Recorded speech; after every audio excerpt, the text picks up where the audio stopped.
नमस्कार बंधुओं, आज मैं आपका अपने चैनल राखी हरदोनिया क्लासेस में स्वागत करती हूँ।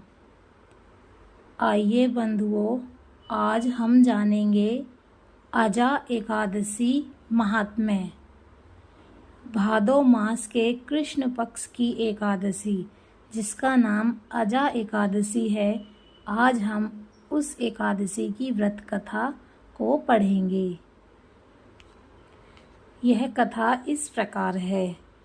भगवान कृष्ण बोले, हे धर्मपुत्र, भादो मास के कृष्ण पक्ष की एकादशी का नाम अजा है।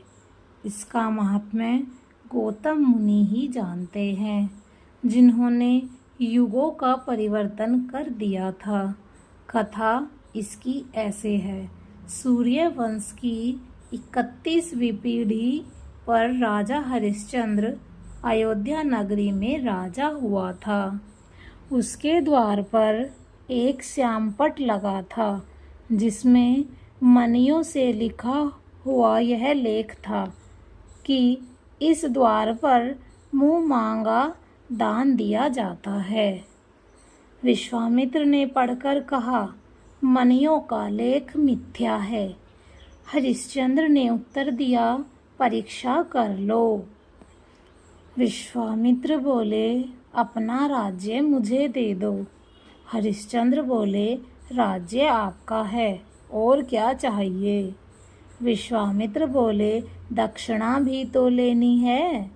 राहु केतु तथा शनिश्चर की पीड़ा भोगनी सहज है।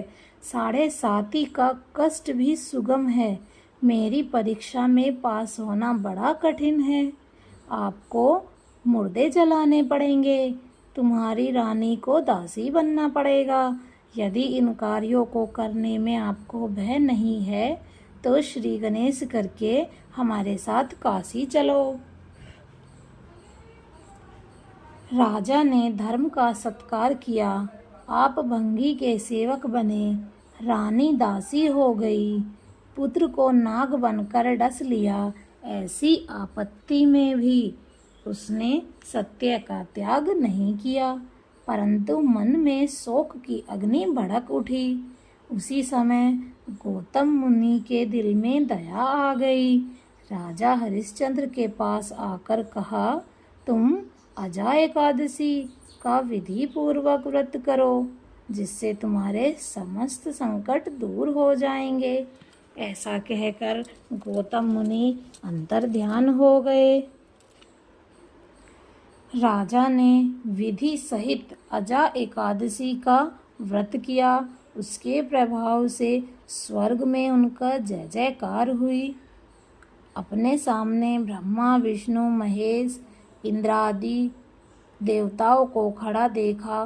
पुत्र को जीवित तथा अपनी पत्नी को आभूषणों सहित देखा। अयोध्या में आकर एकादशी का पूर्ण सत्कार किया। तब से उनके राज्य में बालक वृद्ध सब एकादशी व्रत करने लगे। एकादशी व्रत के प्रभाव से प्रजा सहित अंत में स्वर्ग को प्राप्त हुए। इस कथा के महात्म्य का फल अश्वमेघ यज्ञ के समान होता है। अतः बंधुओं, हम सभी को यह एकादशी जरूर करनी चाहिए। यह कथा ब्रह्म वैवर्त पुराण में वर्णित है। हम इस दिन फलाहार में बादाम और छुआरे का सागार लेना उत्तम होता है। बादाम और छुआरे से बने पदार्थ, मेवा आदि भी आहार में ले सकते हैं। जय श्री कृष्ण। बोलो जय श्री कृष्ण।